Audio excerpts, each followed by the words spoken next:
Hello everyone, welcome back. Today I would like to read for you the opening passage of Gabriel Garcia Marquez's Chronicle of a Death Foretold. Now, I first read this book in high school, and it's safe to say it really left an impression. I think it was maybe the first time I ever encountered dream logic and magical realism applied effectively in a story. It might have been my introduction to those two topics. Now, I studied English literature in university, and I always found that academia had a really hard time with those two things, dream logic and magical realism. I had multiple professors attempt to define magical realism as something lofty and elevated and too complex for the common person to understand. I actually had professors discouraging their students from writing papers about magical realism. And I just disagree with that wholeheartedly. Like I do with many academic positions on literature and storytelling, because I think magical realism actually belongs more to the common people, the unwashed masses, if you will, than it does to the academic elite who seem so obsessed with it. So, Gabriel Garcia Marquez talks about his use of magical realism stemming from the way his grandmother used to tell stories. She would not distinguish between what was real and what was fantastical and invented. That's to say that when Gabriel Garcia Marquez's grandmother was telling him these stories, she would not skip a beat in moving from the realistic to the impossible. So Gabriel Garcia Marquez has this way of leading you into these intricately drawn worlds that are built on the stories and imaginations of a wide variety of characters, and these characters often contradict each other, which creates this sort of impressionistic labyrinth of ideas and sensations for the reader to navigate. And I realize I'm at risk of sounding a little academic right now, so without further ado, let's check out the opening passage, the opening few pages of Gabriel Garcia Marquez's Chronicle of a Death Foretold.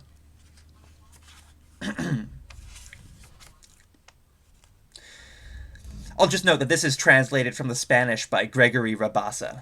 The translation obviously has a great impact on the delivery of the story to readers reading it in translation, so worth mentioning his name. Chronicle of a Death Foretold.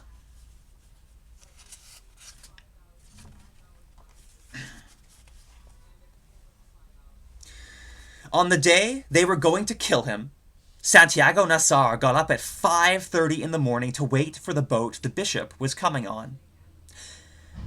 He had dreamed he was going through a grove of timber trees where a gentle drizzle was falling, and for an instant he was happy in his dream, but when he awoke, he felt completely spattered with bird shit. He was always dreaming about trees. Placida Linero, his mother, told me 27 years later, recalling the details of that distressing Monday. The week before, he had dreamed that he was alone in a tinfoil airplane and flying through the almond trees without bumping into anything, she said to me. She had a well-earned reputation as an accurate interpreter of other people's dreams, provided they were told her before eating, but she hadn't noticed any ominous augury in those two dreams of her sons or in the other dreams of trees he had described to her on the mornings preceding his death. Nor did Santiago Nassar recognize the omen. He had slept little and poorly, without getting undressed, and he woke up with a headache and a sediment of copper stirrup on his palate, and he interpreted them as the natural havoc of the wedding revels that had gone on until after midnight. Furthermore, all the many people he ran into after leaving his house at 5 minutes past 6, and until he was carved up like a pig an hour later, remembered him as being a little sleepy but in a good mood, and he remarked to all of them in a casual way that it was a very beautiful day. No one was certain if he was referring to the state of the weather. Many people coincided in recalling that it was a radiant morning with a sea breeze coming in through the banana groves, as was to be expected in a fine February of that period. But most agreed that the weather was funereal. with a cloudy low sky and the thick smell of still waters, and that at the moment of the misfortune a thin drizzle was falling, like the one Santiago Nassar had seen in his dream grove. I was recovering from the wedding revels in the apostolic lap of Maria Alejandrina Cervantes, and I only awakened with the clamor of the alarm bells, thinking they had turned them loose in honor of the bishop. Santiago Nassar put on a shirt and pants of white linen, both items unstarched, just like the ones he'd put on the day before for the wedding. It was his attire for special occasions. If it hadn't been for the bishop's arrival, he would have dressed in his khaki outfit and the riding boots he wore on Mondays to go to the Divine Face, the cattle ranch he had inherited from his father and which he administered with very good judgment, but without much luck. In the country, he wore a .357 Magnum on his belt, and its armored bullets, according to what he said, could cut a horse in two through the middle. During the partridge season, he would also carry his falconry equipment.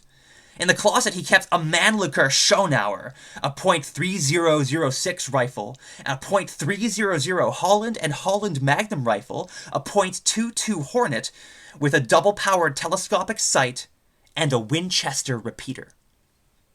He always slept the way his father had slept, with the weapon hidden in the pillowcase, but before leaving the house that day, he took out the bullets and put them in the drawer of the night table. He never left it loaded, his mother told me. I knew that. And I also knew that he kept the guns in one place and hid the ammunition in another far removed so that nobody, not even casually, would yield to the temptation of loading them inside the house.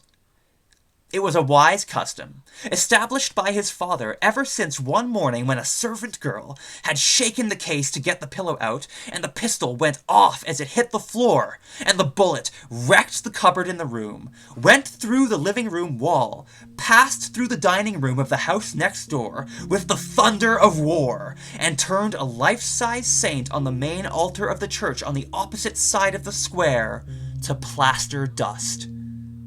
Santiago Nassar, who was a young child at the time, never forgot the lesson of that accident. And those are the opening few pages of Gabriel Garcia Marquez's Chronicle of a Death Foretold. Hope you enjoyed listening. That's all I got for now. Take care, and I'll see you next time. Bye-bye.